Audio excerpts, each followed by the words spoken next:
Can Winchester's old school Silver Tip 357 Magnum pass our extreme gel test?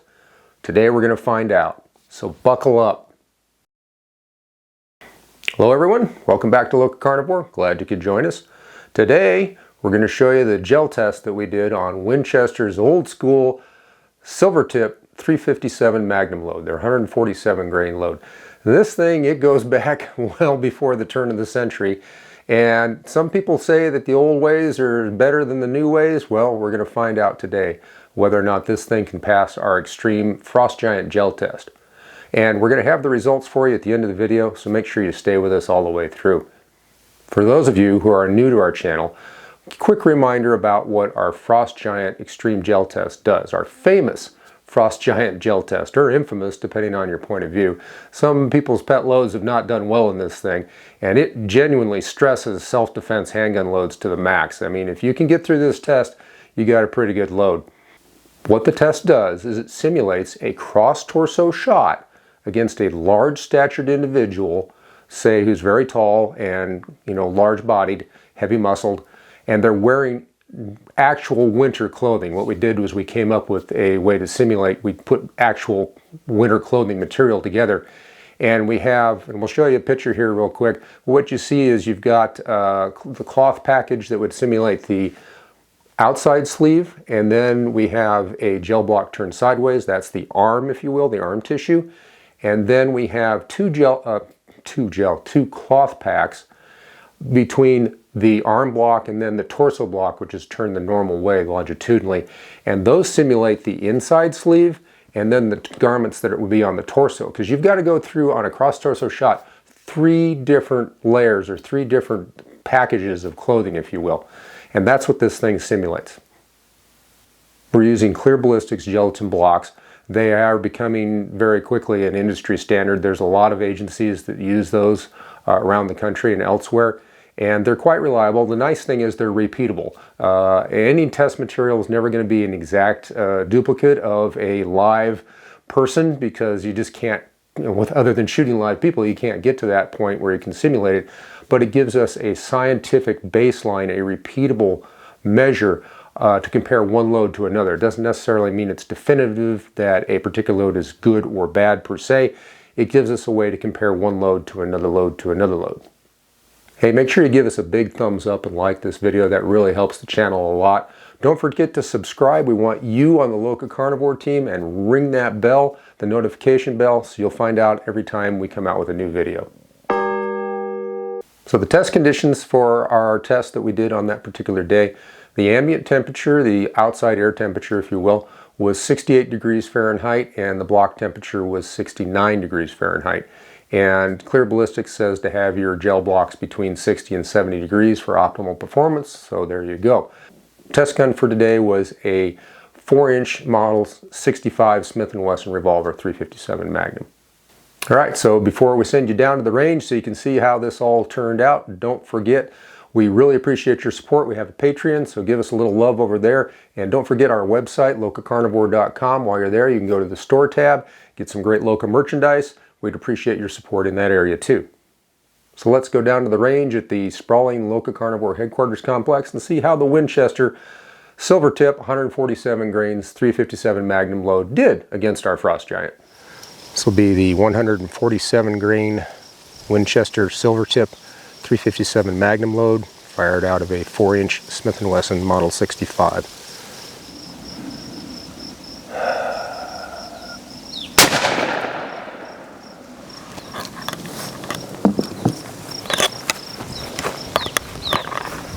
Good hit. Excellent. Okay. So here's the bullet.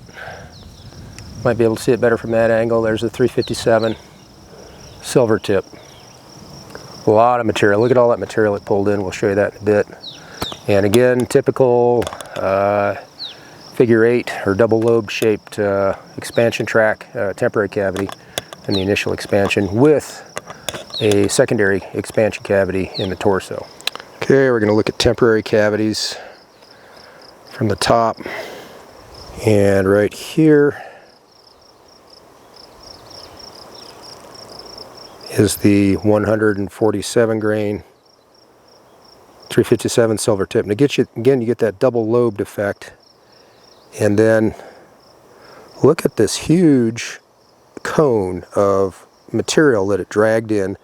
Additional expansion up until it came to rest. That started immediately on entrance into the torso block. Fascinating. Okay, we brought that gel test block in from out of doors so we get a little better light here, and we're in the our award-winning research laboratories at our clandestine alpine test facility located at the sprawling LocaCarnivore headquarters complex. And we're going to show you the wound track in the torso from the 147 grain Winchester Silver Tip 357 Magnum load. There's the bullet, and you can see this very large temporary cavity that started immediately, and I'm going to show you why that happened. And here's the caliber level, the caliber basically. A little bit of bounce back. According to clear ballistics gel technical people, you don't count the advance travel in the cavity. You have to measure penetration where the bullet actually stops. So let's show you why that is the way it is. And here is the enormous, and I mean enormous, plug of clothing material that was dragged into this cavity here, made that cavity. And I suspect what happened was the bullet, the silver tips are notorious for having very jagged petals. It basically snagged that cloth and just dragged it all in, which probably accounted for the very shallow penetration. This is only about 3 inches or so, maybe 4 at best, into the what would be the torso block of our Frost Giant test fixture. Not sure if another test would be warranted to see if this would is just a one-off, but we have to kind of go with what we get. But that's what we got, and there is, like we said, the huge, just huge plug of cloth that was just dragged into that wound cavity. Alright, here's our Winchester 147 grain 357 Magnum silver tip, Winchester silver tip, that we recovered from the gel, and it expanded exactly like the silver tip's reputation has it. It just complete mushroom. See how much bigger it is compared to the base of the bullet, the actual caliber. It's almost 1.5 times diameter.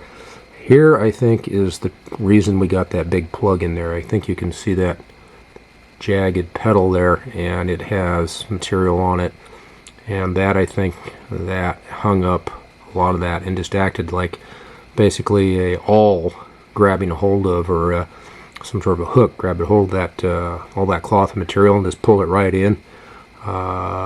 If it hadn't done that, I think we would have got a little better penetration, but who knows? We might test one again later sometime, see if it keeps doing it.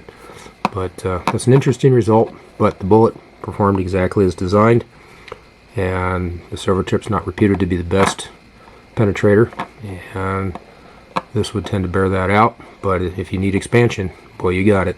Wow, that was pretty interesting stuff. I was very surprised at how this load did. The silver tip's been around forever. It kind of got a bad rap in the old FBI shootout in 1986 in Miami. One of the 9mm loads didn't, well, a couple of 9mm loads didn't do so well. So it does have a reputation as not being a good penetrator, which, as you saw, it does expand well, though. So if you're looking for expansion and a lot of dynamic energy transfer, this is a good load. And it also is going to limit your over-penetration risk, as you saw. But what do you think about all this? What do you think about our gel test regimen? What do you think about the silver tip? Do you carry this load? Did it change your opinion about the load? Go down in the comments. We'd love to hear from you. And don't forget to share this video. We'd really appreciate it. Well, what was the bottom line? What's the numbers on this thing? It didn't do very well, as you saw. The numbers are total penetration from outside the arm into the torso was 11 3/4 inch, and in the torso itself was 4 1/4 inch, 4 1/8 inch, pardon me, 4.125 inches. That is not enough. Our basic standard is we need roughly about 12 inches of penetration in that torso block, because the chest cavity on a large statured individual is about 22 to 24 inches wide at the armpits. So the math says to get to the heart in the middle of the chest, you need roughly 12 inches of penetration. We'll kind of, give it some credit for at least 10 inches, but normally we want to see 12 inches. This was 2/3 too short, as it were. So, and it matters in this type of scenario. You need to get into those vital organs. So as you saw there on the temporary cavities, the arm cavity was quite good. It had the signature silver tip double lobe thing where you get some expansion. There's a kind of a big balloon and then it necks down a little bit. It actually just kind of turns on its axis, so you get it goes this way and then it goes 90 degrees and then it comes around. So that's as the bullet's twisting along, auguring through based on the rifling spin, the rifling imparted spin of the bullet. You're going to get that, and that's very signature. We've noticed that in every silver tip, regardless of caliber, that we have tested so far. And the arm cavity was, all the way through the block, but not quite 6 inches, so it was about 5 3/8. And it was 3/4 of an inch in diameter, which is very good, very dynamic. That's in the league with some of the best loads out there for, temporary cavity diameter. And of course, once we got into the arm block, or rather, once we got into the torso block, everything kind of, the wheels came off the cart, thing fell off the tracks, and that big plug of fabric pulled in. It made the temporary cavity 1 inch in diameter, but that was mainly due to all that fabric coming in. And then it was only, from the bullet, the actual expansion from the bullet was about 2 inches, a little over 2 inches in length. So it's about half of the actual penetration. So you can see that the silver tip was really good on expansion, but really, basically did not meet standards on the penetration at all. We hope you found all the information in this video useful and helpful.